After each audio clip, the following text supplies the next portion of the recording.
The morning sun rose over the university like a witness preparing to testify. Amara did not sleep the night before. She stood in front of her mirror, straightening her collar and smoothing the edges of her final project. This thick pile of papers was not just ink and wood pulp. It was 4 years of her life, thousands of hours of study, and the key to her family's hope. Her heart beat like a trapped bird against her ribs. She arrived at the campus early, the corridors still smelling of floor wax and old books. She clutched her project to her chest, feeling its weight. Today was the defense, the final hurdle before she could call herself a graduate. Inside the grand hall, the air was cold. At the center of the long table sat Dr. Cade. He was calm, unreadable, and terrifying. "Call her in," he said coldly. Amara walked to the podium, her footsteps echoing in the silent hall. She looked at the panel of lecturers, but her eyes kept drifting back to Dr. Cade. He didn't look at her. He was busy cleaning his glasses.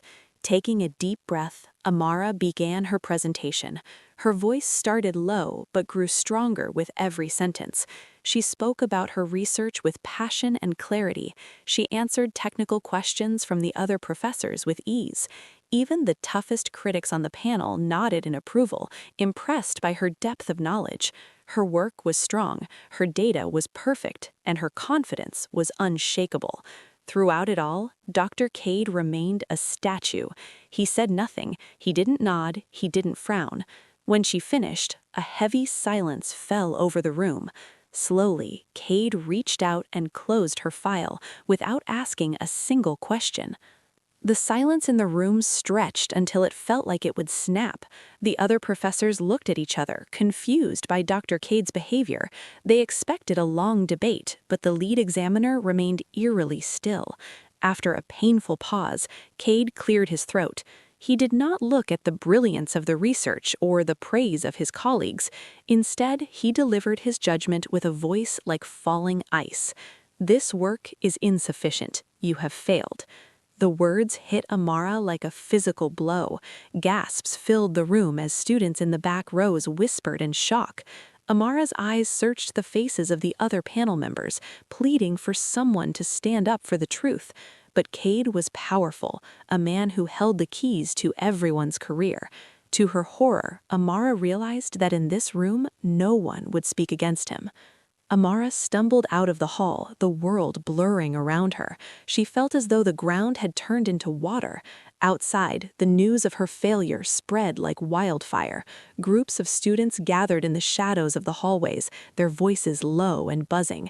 They knew Amara was one of the brightest in the department. Suddenly, the whispers took a darker turn. "Did you hear?" one girl muttered. "She rejected Cade's personal advances weeks ago." Another student nodded, remembering how Cade used to linger around Amara's desk. The pieces of the puzzle began to fit together in an ugly way. Her failure was not about her brain, it was about her no. Suddenly, the injustice made a different kind of sense. Amara stood behind a pillar and overheard it all. Her face went pale, her hands began to shake, and she went completely silent. That night, the darkness in Amara's small rented room felt heavy enough to crush her. She sat on the edge of her bed, the rejected project lying on the floor like a dead thing. She replayed the defense over and over in her head. She remembered the late nights, the missed meals, and the way her parents had sacrificed everything to pay her tuition. Years of hard work had been destroyed in a few minutes by a man who couldn't handle rejection. The unfairness felt like a hot coal in her chest.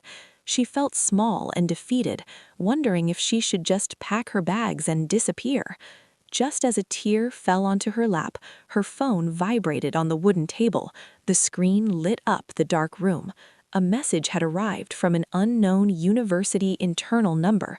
Her heart skipped a beat as she reached for it. The message was short, but it burned with a hidden fire.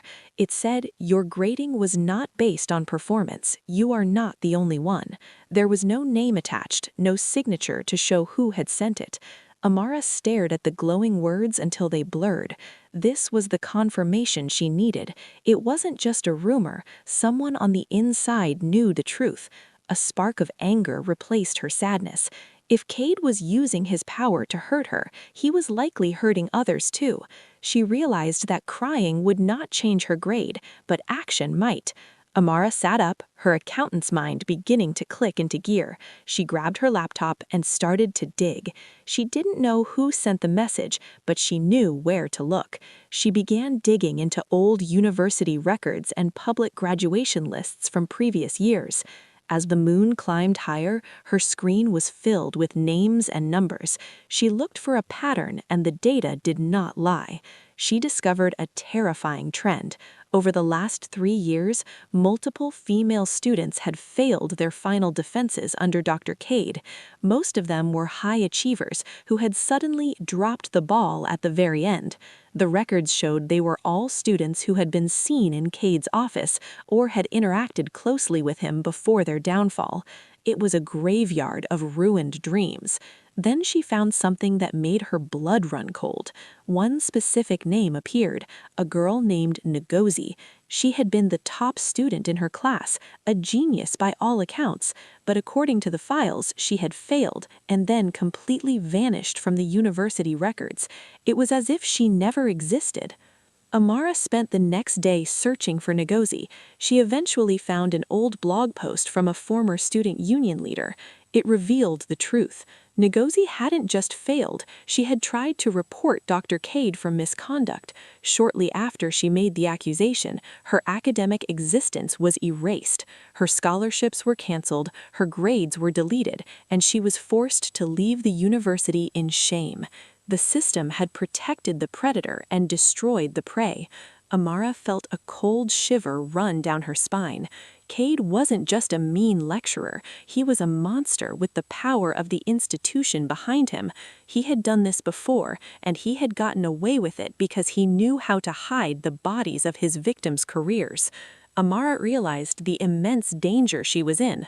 One wrong move and she would vanish just like Ngozi. 2 days later, the silence was broken. Amara was summoned to Dr. Cade's office. She walked into the room, which smelled of expensive leather and old paper.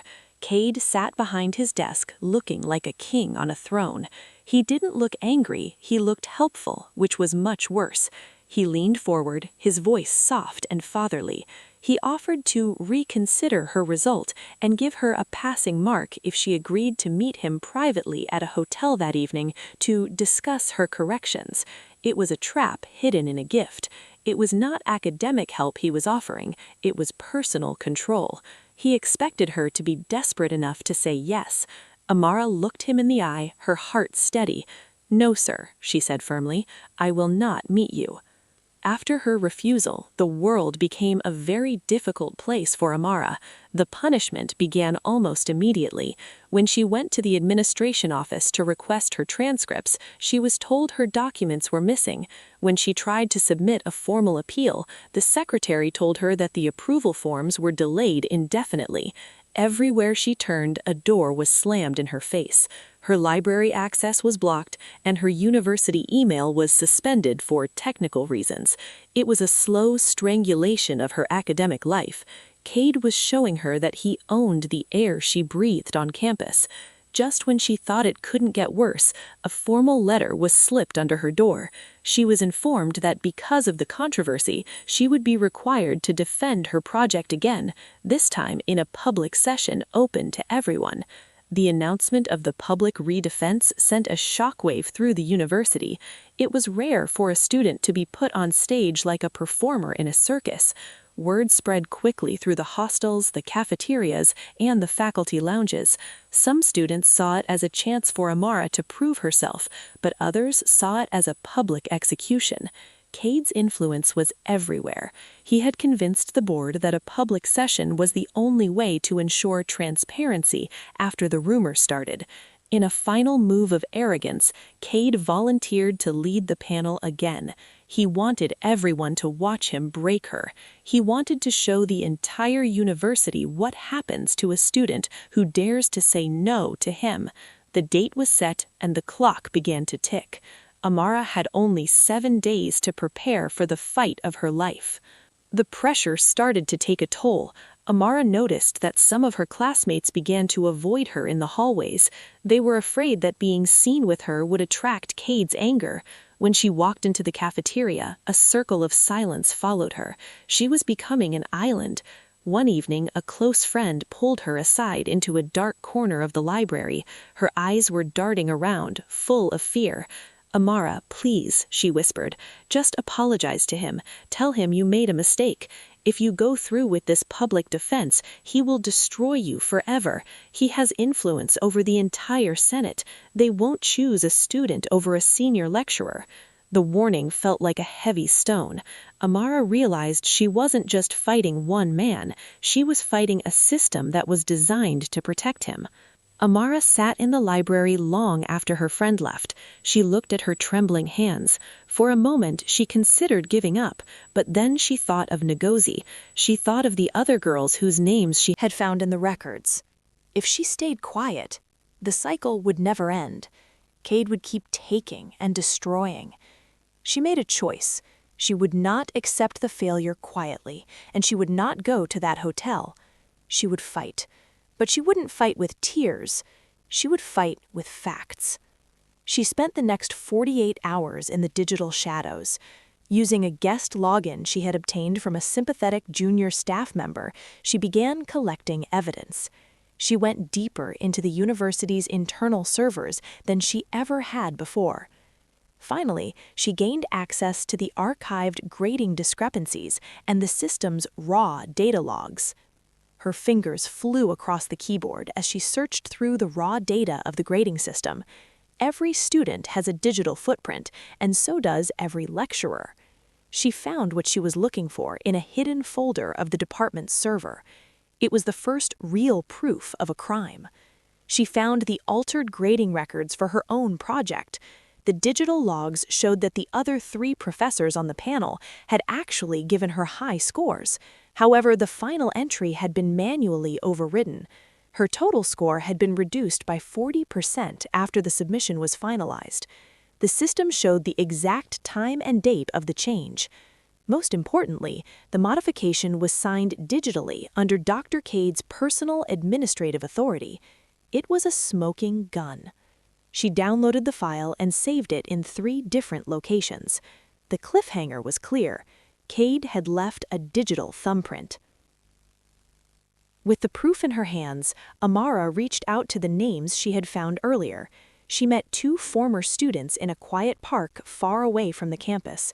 They were nervous, their voices shaking as they spoke. They described the exact same experience: the private advice, the rejected advances, and the sudden, unexplained failure. One of them began to cry, explaining how her life had stalled because she couldn't get her certificate. "He told me I was nothing," she sobbed. Amara asked them to testify at the public hearing. One of them looked at the ground and shook her head. "I can't," she whispered. "I have a job now, and I'm scared he will call my boss. I can't lose what little I have left." One witness refused to testify publicly out of fear, leaving Amara with only half the support she needed. The day before the public defense, Amara was walking to the hostel when a black car pulled up beside her. The window rolled down to reveal Dr. Cade. He looked calm and polite, as if they were just 2 colleagues having a chat, but his eyes were as sharp as a predator's. "Amara," he said softly, "you are making a very big mistake.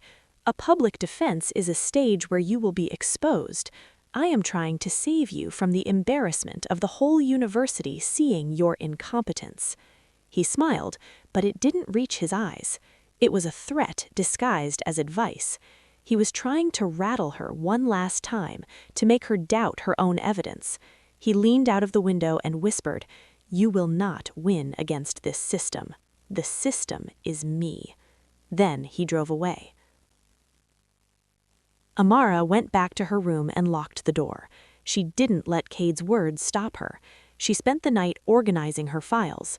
She had her emails, the grading logs she had retrieved from the server, and written statements from the students who were brave enough to sign them. She prepared her presentation not as a student, but as an investigator. She knew she would only get one chance. If she failed tomorrow, there would be no third defense. Her future would be over.